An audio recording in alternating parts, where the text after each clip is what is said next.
Alright y'all, it's me, Kasinal Koralian, and we have here 2015 Fiat 500L. Yes. We're going Italian for this one and going nearly, Jesus Christ, a decade back. Actually no, a little more than a decade, 11 years.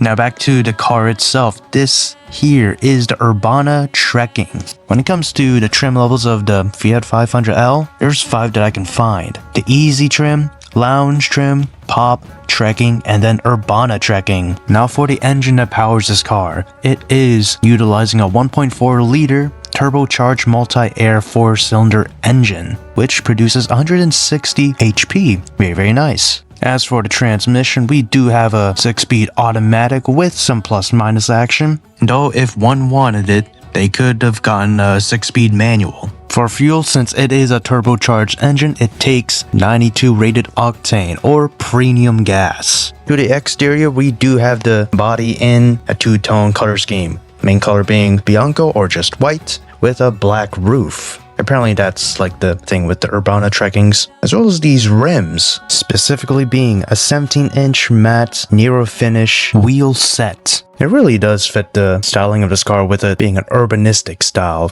Of course, this bad boy is front-wheel drive as well. Now, why this car? Well, I personally wanted to try out Turo, basically Airbnb but with cars, and decided that, you know what, Fiat, let's go with Fiat. I've never been in a Fiat car, I never drove one in general, and yeah, this one was pretty cheap, so let's see how this is. I can already tell you that I don't like that this is a thing. I don't know if it's just broken or just too old, but if I accelerate or if I brake, the chair kind of slides a bit forward or a bit back depending on what I'm doing. Of course I don't like that. I don't know if it's standard on Fiat. I highly doubt it. It'll be crazy if it is. I mean, I'm about to brake here. I will say though, I already feel like I'm getting used to it. It's not that much travel, though it's something I don't want to experience in general. Ooh, nice motorcycle though. Anyways, the engine response, kind of like it. I mean, it's standard, it's not the best. I don't know what trim this is, honestly. I don't know if there's a manual in here, I gotta find that if there is. But standard engine response, put the foot down. It doesn't feel jerky like in the RAV4. And yeah, the steering feel as well, I can definitely feel where it's pointing, how should I say it?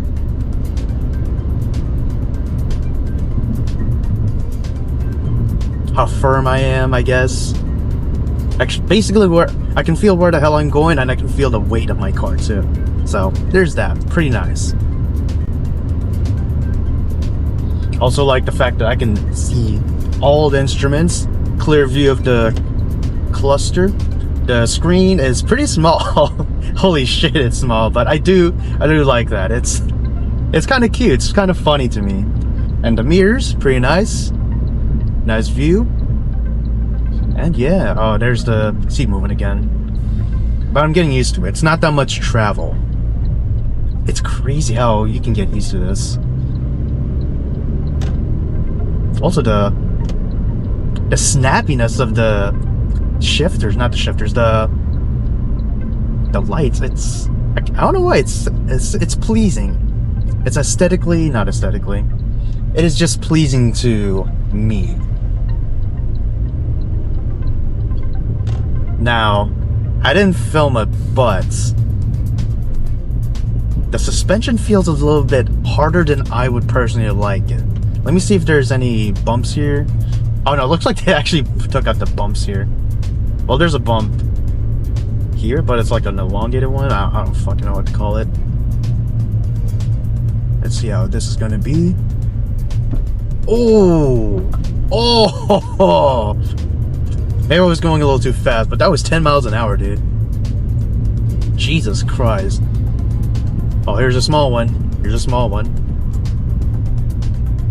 I got meta. I forgot I can use that. Oh my god! Oh, I don't like that. That's the pleasantries. That's the basics, though. Let me park somewhere, though. There's a lot of people here. Fuck it. We can park here.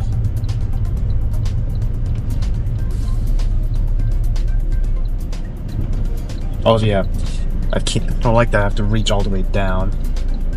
But there's a backup camera, so there's that. Oh my god! Oh, I don't like that. Oh, that's great. Oh, that's great. Oh my god. Nah, I don't know how to feel about that. That I don't like. Alright, I'm gonna go find a different spot because too many people. Also, let's see how the throttle responds, or if I put it down to the floor.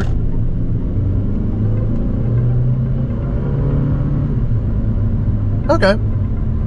Only reached 40, but whatever. Road noise. To me, it's kind of like the RAV4. Could be better, but it's not too loud, at least for me. It can keep me awake on the highways. Though it might feel a bit annoying if you are there.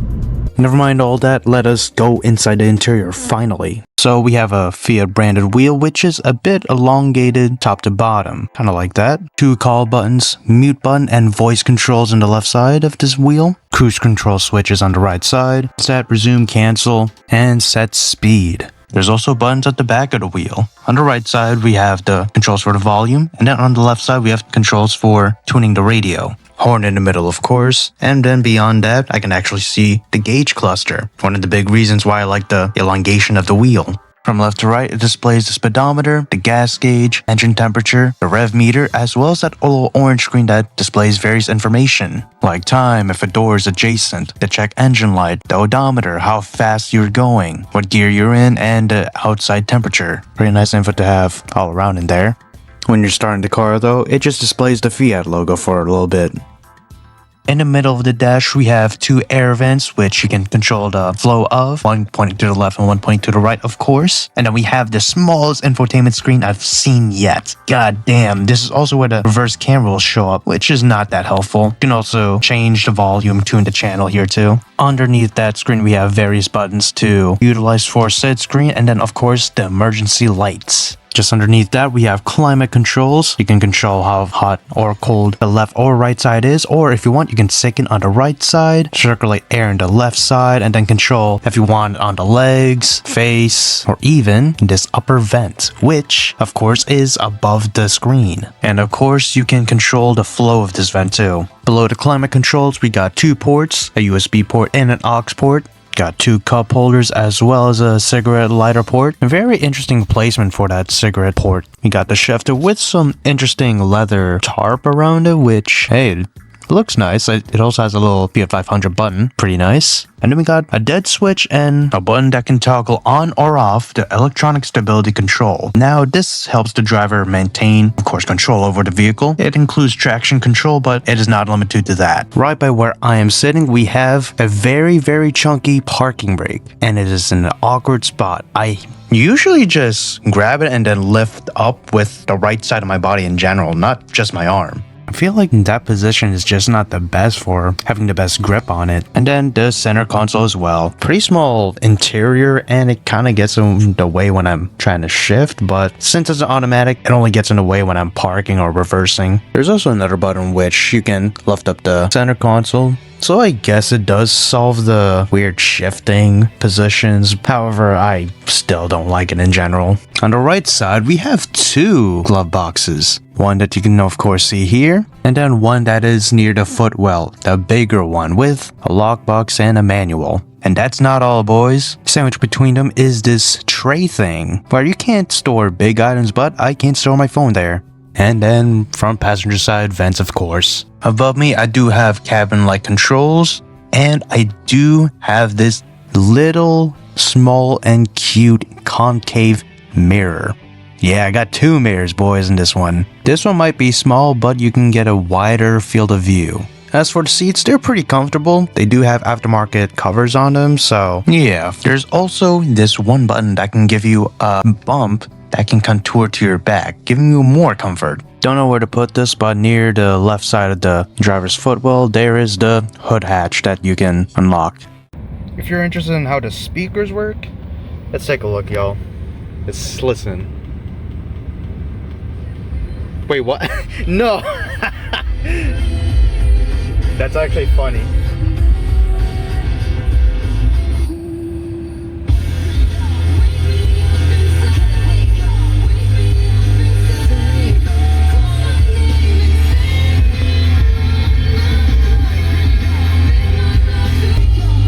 I didn't know. I did not know. That's very funny. Finally, the exterior of the 500L Urbana Trekking. The lovely white and black contrast and the 17-inch matte black rims. Very lovely all around, but I think it's time that we head back to the rear of the cabin. Yes, I forgot to film this part.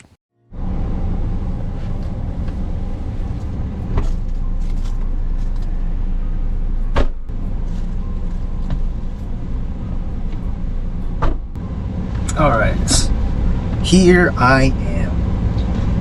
Holy shit, I feel so weird. Oh my god. I'm nearly near the roof. That is actually crazy. Anyways, I feel tall here. Like in the fronts, there are covers in the back seats too. Feels pretty comfortable. The middle seat feels a little bit thinner than I want it to be, but I guess that's how that is. You got pockets of the back here as well, and no outlets here, which sucks. And the only thing back here is a light, which, oh, okay, that's very nice. Putting it to the right doesn't turn on though, so I'm guessing it stays off if it's centered, but if you point it left or right, it's supposed to turn on. However, I'm guessing since the owner didn't know that it was pointing right, the light probably burnt out or something. But the left one works, so here's that. And yeah, basic controls: pull down the window, the door latches, very nice. Put some stuff in the cabin here too, at least the passenger side doors at least. Oh, if there were cup holders back here, there would be black Metis color, which sucks. Though at the very least, like I said, it's comfortable. So there's that. Let's go back to the rear.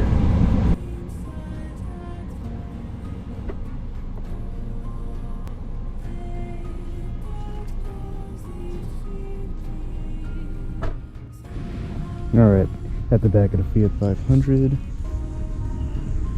Alright, back of the Fiat 500. Here's the key. Looks like a replacement. So, gotta make sure it's unlocked. And then here, because there's no key thing there, here's the back. I mean, there's all this. Looks like a fair amount. Oh, I have no idea what this is, but it just looks like it just planted there. Like, yeah, it's bolted down. Very nice. I mean, so yeah, there's that. Some stuff that you can put here. What is this? Ooh, I guess this is like a lounging area. Yeah, come here.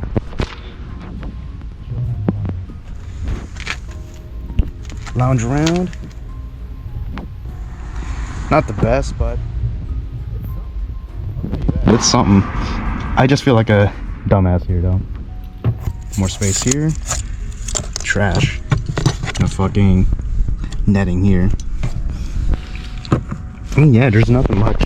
Of course, you can put the seats down. If I can get myself corrected. Odd. Nope. Here.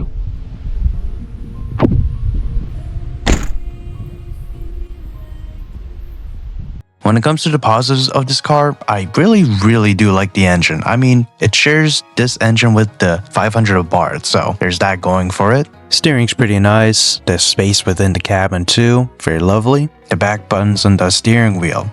I do like that you can control radio tuning and volume without moving your hands all that much. The speakers, I found it to be just alright. I mean, not the best though, it works and I guess it beats. The two glove boxes are a nice touch, as well as that little tray between them. And the elongation of the steering wheel, really nice. I can really see the gauges and I don't have to move it. I don't have to move the wheel. I mean, the road noise is not too bothersome, so there's that, even with the suspension. Now at nighttime, this is a pretty cool feature. When you're turning, an additional light will turn on to see more clearly where you're going, if you're turning left or right. There you go. Nice. Now, the negatives. Of course, suspension. I mean, I tested it out, and you don't really see it in the video, but it was bouncing more than 1.5 times.